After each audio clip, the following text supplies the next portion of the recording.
The ways of the Lord Jesus have to be reviewed over and over.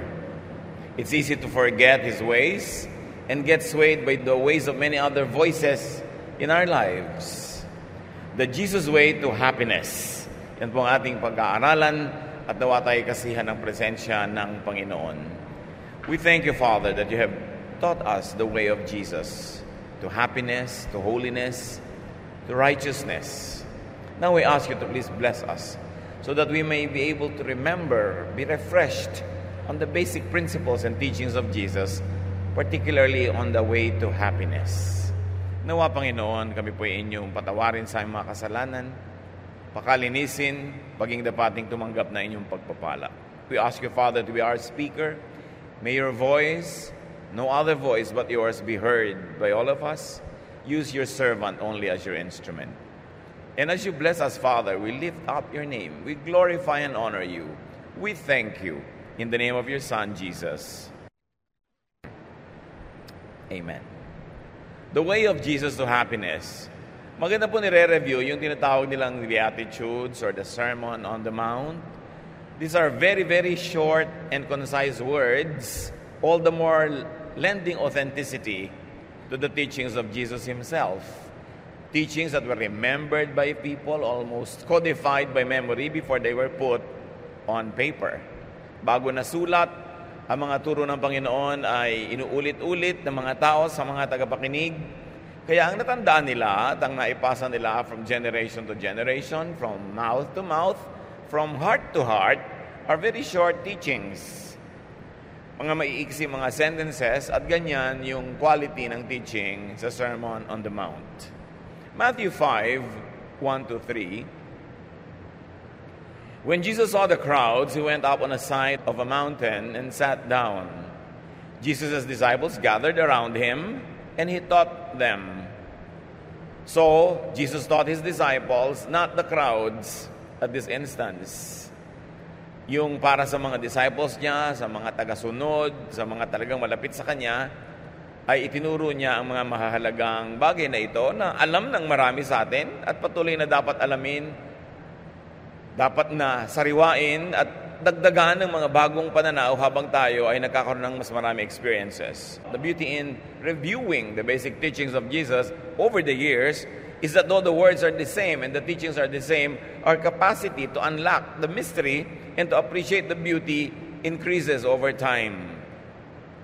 Verse 3, God blesses those people who depend only on Him. They belong to the kingdom of heaven.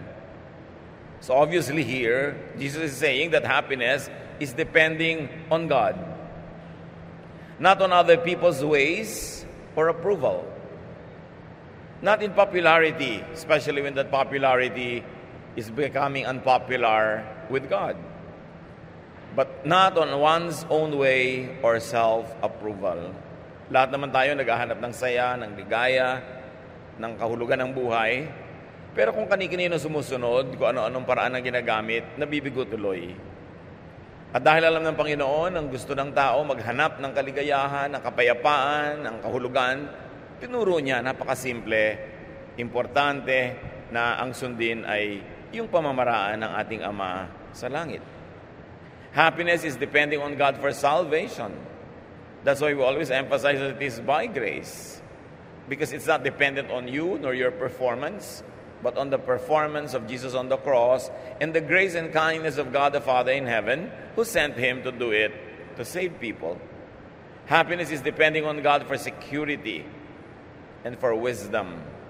Marami kasing pwedeng panggalingan, yung sense of security, yung sense of wisdom, pero ang talagang tunay na pinakatuwid at pinakatamang landas para doon ay yung pamamaraan ng Panginoon.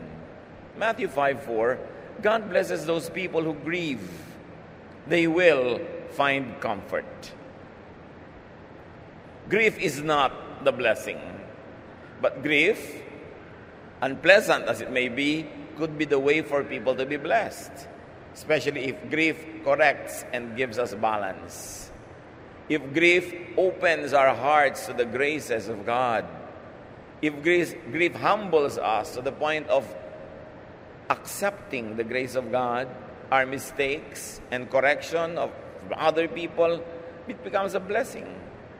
Hindi naman yung mismong grief na bine-bless ka ni Lord, therefore bibigyan ka niya ng mga alalahanin at mga kalungkutan. Pero sa kalungkutan at sa kabila noon, lalong magliliwanag ang kabaitan ng Panginoon sa atin kung ating siyang susundin. Those who grieve could find and should seek comfort and happiness in God. Again, in God's ways. Not in man's ways that are against God's ways, not in one's own ways. Lahat naman gumagawa ng paraan para malampasan yung lungkot, yung sakit, yung lumbay, yung grief. Pero hindi lahat tama ang ginagamit na paraan. Kaya hindi lahat nahahanap yung kapayapaan na kanilang gusto sa buhay. Matthew 5:5, God blesses those people who are humble. The earth will belong to them.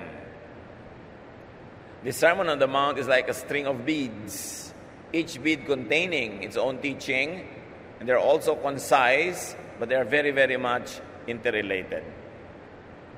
Ang pagtuturo ng Panginoon dito ay napakasimple para hindi mo na kailangan ng theology, hindi mo na kailangan ng napakaraming pinag-aralan para maunawa. And Jesus says that God blesses people who are humble. Humility, not pride, is the way to happiness. Although many people commit the mistake of taking the other way. Akala nila sa pagmamalaki, sa pagmamataas, sa pagmamaliit sa kapwa, sa pagpapromote sa sarili, makikita nila yung tagumpay at ligayang kasama nun, pero kabiguan lang ang inuuwian ng lahat. We always have a choice. Choose humility. Choose to be humble.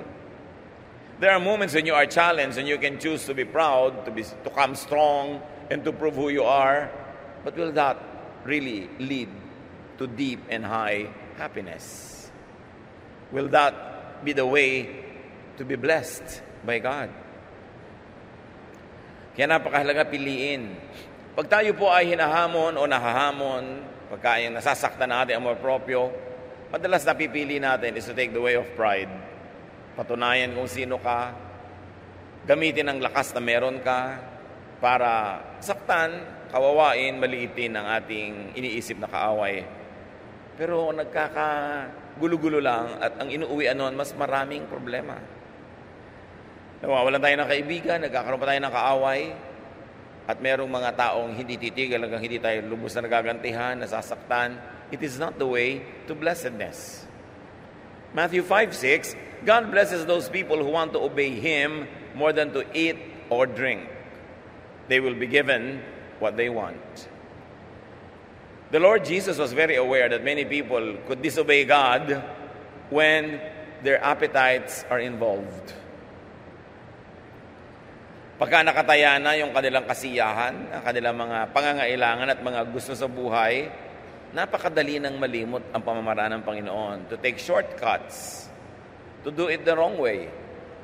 But Jesus is very emphatic. Happiness is knowing and following the greatest priority, and that is obedience to God more than to appetites. Yung appetite naman, ibinigay lang ng Diyos para tayo mag-survive. Merong appetite to eat, kasi hindi naman madaling kumain eh. Kaya yung mga tinatamad nga, hindi tinatamad kumain. Tinatamad initan yung pagkain, tinatamad na ihanda. Kasi nakakatamaran din yan. Kung binibigyan tayo ng appetite, di ginaganahan tayo, nagsisikap tayong kumain, nabubuhay yung ating katawan na nangangailangan ng nutrients. Even sexual appetite is God-given so that people would procreate and humanity would go on from generation to generation. But if you make these appetites to eat, to drink, or to follow our base desires, an excessive following of such desires would now be an imbalanced way to life. Nagkakaroon tayo ng mga imbalances at nagkakaroon ng mga complications. Kaya sabi, mapalad, pinagpala, may kakatunguhang maganda ang taong yung pati mga gusto niyang gawin, handa niyang isuko muna sa pamamaraan ng Panginoon. Obedience to God leads to happiness. Because God's ways are tried and tested. God is forever. Yung alam niya, napakatagal na niyang alam. Tayo, nag-experiment pa lang. Kung may nagpapayo sa ating kapwa-tao na labag sa kalooban ng Diyos, gaano katanda na yung tao, gaano karami ng alam niya para mahigitan niya yung karunungan ng Panginoon. Alang-alang lang doon sa God is eternal, God is forever, that God is perfect, sapat na para sumunod ka kahit hindi mo lagi naiintindihan o kahit ayaw mo sumunod. Kasi alam mo na alam ng Diyos ang kanyang ginagawa at itinuturo. Importante na sundin ang kanyang kalooban. At ito, alam naman natin, wala naman siguro tayong bagong pwede pag-usapan ngayon mga kapatid. Pero hindi naman kasi ko mo alam, laging nasusunod. Kailangang laging alalahanin. Review ng review ng review. There are moments when you open up yourselves to new revelations, to new interpretations and applications of old revelations. And there are times when you just review classic teaching so that you could be refreshed on the most basic foundations of spirituality as taught by Jesus. Matthew 5:7, God blesses those people who are merciful. They will be treated with mercy. So pinagpapala daw ang mababa ang loob, pinagpapala yung sumusunod sa paraan ng Diyos, pinagpapala yung mga naghihirapan ng loob dahil pwede silang tulungan ng Panginoon, at pinagpapala yung mahabagin, maawain. Yung taong maawain, daig pa nun ang taong relihiyoso na hindi maawain. A merciful person achieves more than a religious person who is not merciful at all. Malapit sa puso ng Diyos ang mga taong madaling maawa sa kapwa. Yung mababa ang loob. Kakainin na lang kuminsan, ibinibigay pa o hinahati at least. May sariling pangangailangan, nagiging sensitive sa pangangailangan ng iba. Pwede niyang iwan ang ginhawa ng kanyang kinakalagyang sitwasyon para abutin ang kahirapan ng isang kapwa ang nakikita niyang nagdurusa. This is pure religion, acts of mercy. Being merciful is one of the highest fruits of spirituality. You study religious teachings, you study doctrine, you follow dogma so that you'll be merciful, that you'll be kind and humble. That's why the Lord Jesus says, you will know them by their fruits. You will know a teacher or a teaching by the fruits that the followers or the hearers bear in their lives. Aanhin mo lahat ng katuruan, ang lahat ng verses, ang lahat ng mga doktrina, kung di ka maawain. In fact, the reverse could happen. When people are very religious and very knowledgeable on doctrine and are not merciful, they will use the same verses, the same teachings to justify their lack of mercy, to justify even their cruelty to others in the name of God. The same heat that melts the wax hardens the clay. And the same verses that soften our hearts could also harden our hearts when we don't use them properly. Especially when we use teachings and verses to justify our own religious stand and to condemn other people.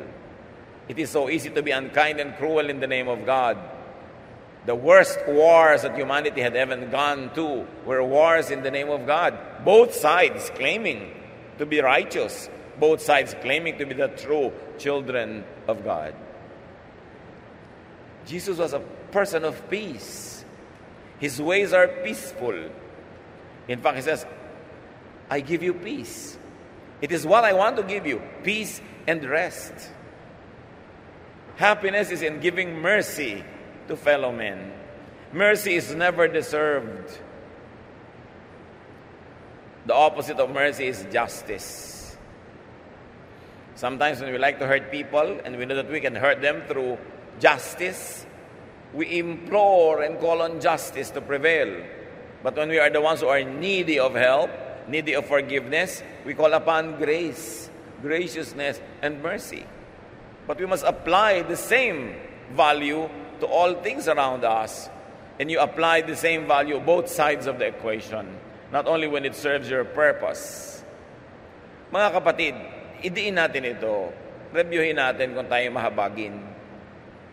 Kasi malapit ang puso ng Diyos sa puso ng mga taong madaling maawa sa kapwa. Handang mahirapan, magparaya, magpasensya, magbigay daan dahil naaawa. Hindi kahinaan ang maging maawain.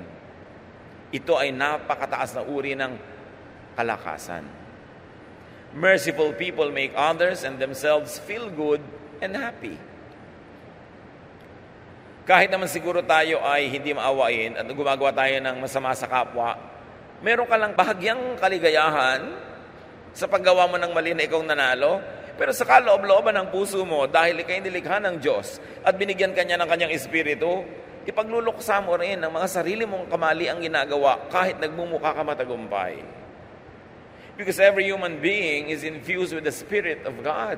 And we were all created by God because He loves us and He wants us to be loving. There is that basic part of you that is so loving that would be grieved when you are unloving. Though you might have been trained by experience, by life, by frustrations, to be tough on the outside, but like a shell, hard outside, but soft inside. We all have soft hearts because we were made in God's image. Don't be deluded into thinking that you are really capable of doing something wrong without feeling guilty, because there is that Spirit of God that is grieved, and whenever we do something wrong towards other people, there's a certain part of us that will always be hurt. Kaya mas madaling lumigaya kung mabait ka. Kahit pa yung mga malakas mo ka nagtatagumpay sa kanilang mga paghihiganti, sa pagdadaig nila sa kapwa, mayroong nalulungkot na bahagi ng kanilang pagkatao. Hindi man nila yun aminin, hindi man malakas ang tinig noon, kahit pabulong lang, nakakapagpatamlay, nakakapagpaalis ng lakas ng ating espiritu. Happiness is not in unkindness, not in cruelty. Because unkindness and cruelty, bad words, warfare, violence leads to unhappiness and guilt. Mahirap kalaban ng sariling budhi kasi hindi mo pwedeng takasan. Kahit saan ka magpunta, dala-dala mo ang iyong konsyensya. Mga kapatid, huwag nating sasaktan ang konsyensya natin para lang pagbigyan natin yung silakbo ng damdamin. Para lang pagbigyan natin yung hinihingi ng makalupang bahagi ng ating pagkatao. Conscience is the throne of God in our hearts. We must always nourish that, because the Bible tells us that even conscience can be actually made hard, made blind by lack of use. Conscience can be desensitized by continuous unkindness. Kaya mahalaga sinasanay natin yung konsyensya nating maging mabuti. Listen to that small voice. That soft voice. Unkindness and cruelty grieves the Spirit. And how can you expect blessings from the Lord when the Spirit of God within you is grieved? Yan yung mga hindi nakikita Yan yung mga parang napakadaling mabaliwala. Usig ng ating budhi, tinig ng ating konsyensya. Pero yan talaga naman ang bibigyan ng definition sa ating buhay. Sa quality of your spiritual and emotional life. Ephesians 4:30, do not grieve the Holy Spirit of God. Lahat ng itinuturo ng Panginoon para yung Espiritong nananahan sa atin ay matuwa. And the Spirit intercedes for us with words, with the groanings that are too deep for words. Pag ang Espiritu ng Diyos ay nalulugod sa iyo, ang Espiritu ng Diyos ay malayang nakakakilos sa iyong buhay, yun ang ating pinakamabisa at pinakamakapangyarihang intercessor. Because the Spirit intercedes between man and God. Na naire-reveal sa iyo ng Spirit ang will of God, ang direction from God, at nadadala ng Spirit to God your prayer that could not even be verbalized by your own self. That could not even be explained with words. So happiness is in receiving mercy from God rather than justice or judgment. God can be just. But let's thank God that most of the time, God is just simply merciful. Those that would like to always apply justice to other people, be ready for God to apply the same measurement, the same justice to you. Those who are very quick to punish those who do wrong, be ready to accept punishment when you do wrong. But when you are merciful, you will be given mercy. That's why love covers a multitude of sins. And the grammatical structure of that verse in the Bible, in the New Testament, in Greek, is so cleverly written that it could apply both to the giver of the love or the recipient of it. That love covers a multitude of sins.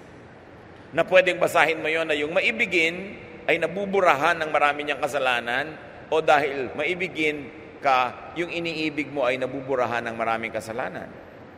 So, hindi mo man matukoy kung alin doon, kung ikaw ba yung giver or recipient of love, just love anyway, because love covers a multitude of sins. Love cancels many debts. Maraming utang ang nabubura ng pag-ibig. Matthew 5:8, God blesses those people whose hearts are pure. They will see Him. Who will see God? The academic theologian? Who will see God? Those who are skilled with languages? Those who are trained with various studies that are religious in nature? Those who will see God are the pure in heart. Of course, if you are pure in heart and you're also academically trained and you have good scholarship, then all the more that you will see God. But seeing God is for those whose hearts are pure. Happiness is in purity of thought. And of course, we're not talking about visible revelation here or revelation through what the eyes can see, as it is obviously just a metaphor or a figure of speech. But for you to see God in a way that you can say, Eureka, I found it. I understand what God means with this verse because I apply it in my life and I can see how it works. Now I see the wisdom behind these words. Now I know why God is right in prohibiting this or that, or in commanding this or those commands. You see God. When your heart beats with the heart of God, when your mind reads the mind of God, which is revealed when God is pleased with you because of your spiritual purity. Purity clarifies the mind and vision. It unveils mysterious knowledge. Purity makes room for God's Spirit. You want to make room for God's Spirit so that God's Spirit will have ample room to maneuver, to move in your life? Watch for purity of thought. Hindi tayo nagwe-welcome ng mga isipin, mga ideya na lumalason sa ating isip, nagpaparumi sa ating isipan. Because great spiritual truths are revealed, not learned academically.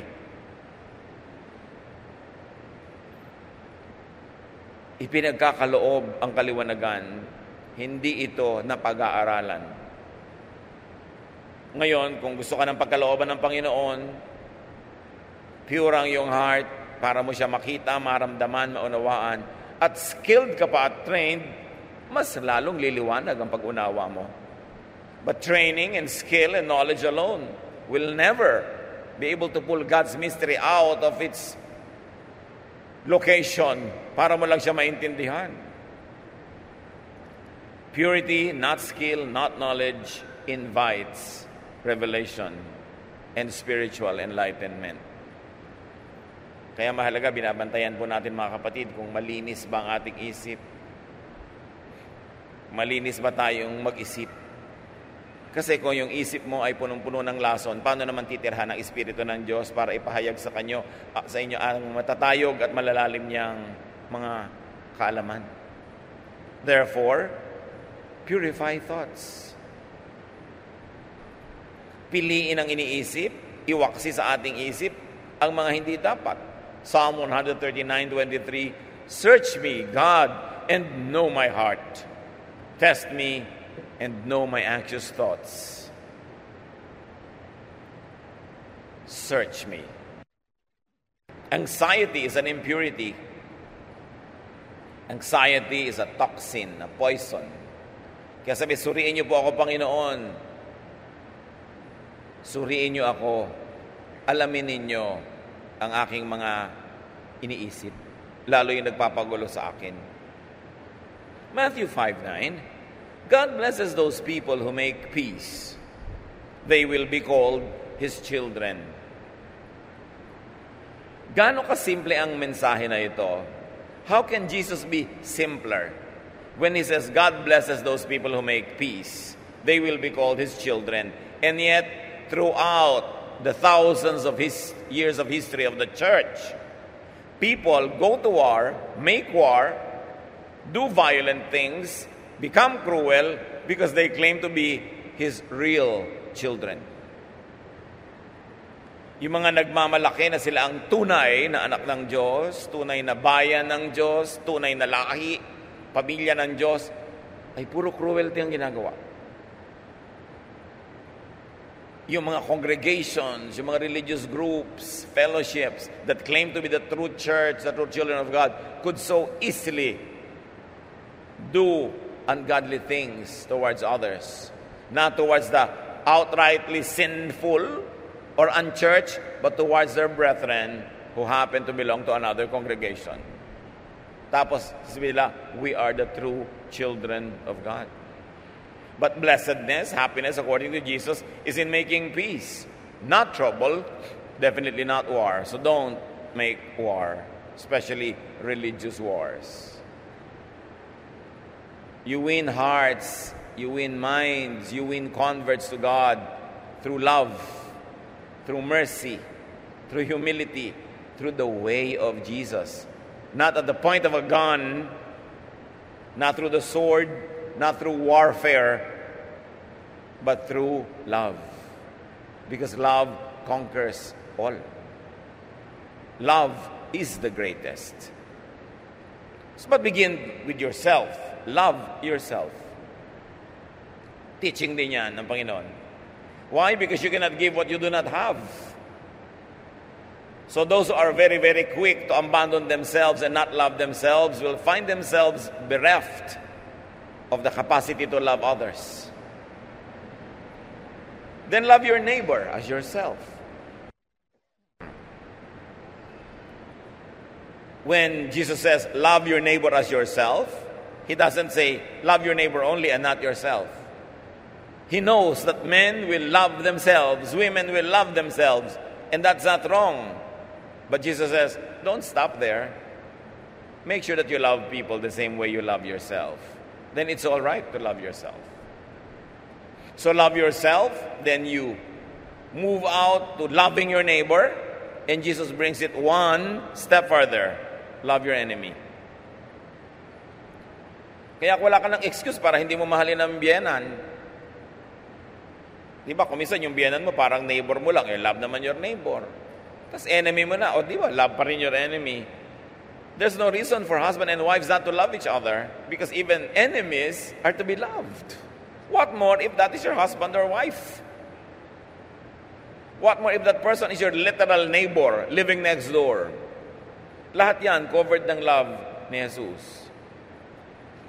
So many Christians are so into gospel grace in salvation, but they go to many verses that could be read in a cruel way when it comes to politics and social behavior. Always review the teachings of Jesus. It is Jesus who died for us. It is the name of Jesus that is above every name. So there should be no contest as to whose teachings should prevail in our minds, in our hearts, in our lifestyles, especially when there seem to be many divergent teachings or various teachings that oppose each other. Hindi na tayo dapat malito kung sino ang dapat pakinggan. Ang teachings ni Jesus ang dapat mangibabaw. And Jesus teaches us that happiness is in acting like and being called God's children. Matthew 5:10. I really love these teachings. They are so short, concise. They cover many areas, but still they cover only one area really. It's to have a blessed, peaceful life. God blesses those people who are treated badly for doing right. They belong to the kingdom of heaven. God will bless you when people insult you, mistreat you, and tell all kinds of lies or evil lies about you because of me. Be happy and excited. You will have a great reward in heaven. People did the same things to the prophets who lived long ago. Pagka kayo ay ginagawa ng masama, pinagsasabihan ng masama, kinakantsawan, sinasaktan pa nga, kung minsan pinapatay dahil sa akin, sabi ni Jesus, ituloy niyo sarili niyo mapalad. Wala namang bago. Ginawa na rin ng masasamang tao sa mundo ang mga yan sa mga naunang mga propeta at anak ng Diyos noong paman. Do not wonder as if you are only the one going through this.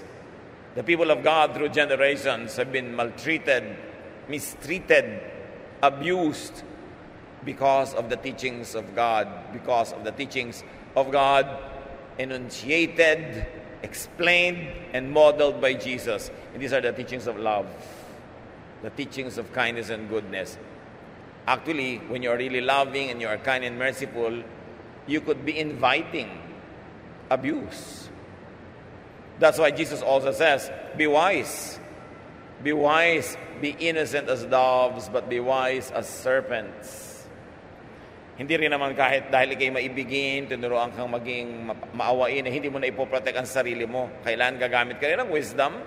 Dahil maraming magsasamantala nun. But happiness, nevertheless, is in doing right, even if the immediate result is unpleasant. Go for the long way. Have the eternity mindset. Even Mao Zedong says, one step backward, two steps forward. There are moments when you seem to be getting set back, but have an eternity mindset. Kung kayo ay napapaatras sa paggawa ng mabuti, parang natatalo, nalulugi, sa hinabahaba ng panahon, kayo rin ang wagi. Dahil yan ang kalooban ng Panginoon. 2 Corinthians 4:16, therefore do not lose heart.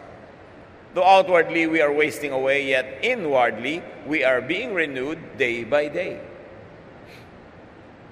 Kada araw ay pinapapanariwa tayo ng kapangyarihan ng Diyos kahit sa ating paggawa ng mabuti at paglilingkod ay nagmumukha tayong naluluma, nagagasgas, nasasaktan, natatalo.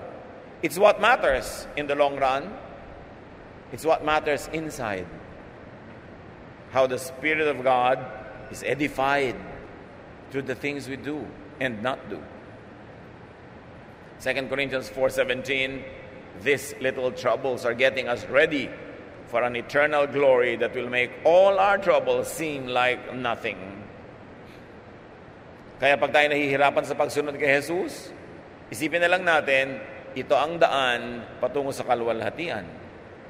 Hindi mahirap ang daan patungo sa Kalbaryo, pero yung Kalbaryo ang daan ni Jesus para sa kabilang buhay, sa buhay na walang hanggan, na naging hindi lang para sa Kanya, kundi para sa ating lahat. So have an eternity mindset. The result of the Jesus way is heavenly reward, which is of course in heaven, but also a slice of heaven on earth. Na pag sumusunod tayo sa Panginoong Hesus, hindi lang tayo naghihintay ng gantimpala sa kabilang buhay, meron na agad na advance na gantimpala dito pa man sa buhay na ito. People want to be happy. It's most natural. Strive for happiness. But the Jesus way is the way to lasting and meaningful happiness. There are many choices. Choose correctly. Choose carefully. Choose wisely.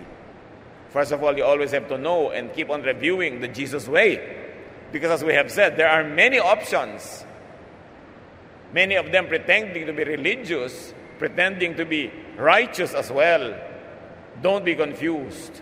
Know the voice of Jesus. Jesus says, my sheep hear my voice, and they follow me, and they will never be misled by false shepherds.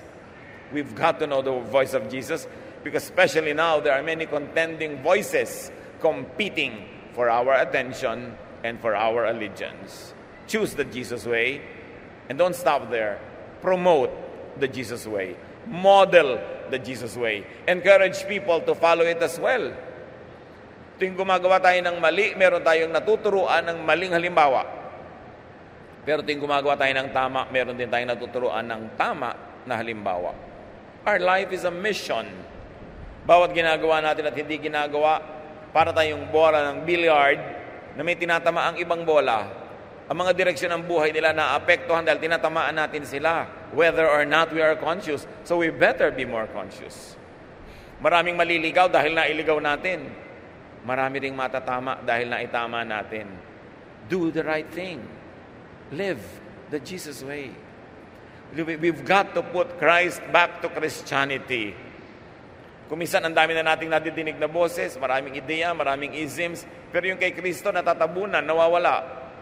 Christ must be put back to the Christian church. Kasi kung minsan nawawala siya, sari-sari mga ideya ang nagpumupunta doon. Paano nyo malalaman na wala si Christ? Pag hindi loving, pag hindi merciful. How will you know that Christ is not there if the result of the work is not loving, the way is not loving, and the fruit is not love?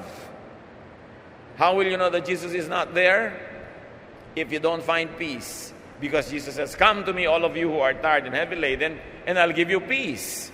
So it's a good test. Whatever we say, do, or not do, you ask yourself, is this giving me peace? Am I peaceful? Is my heart at rest? Because the ministry of Jesus is not to agitate, not to vex anyone, but to put people to rest.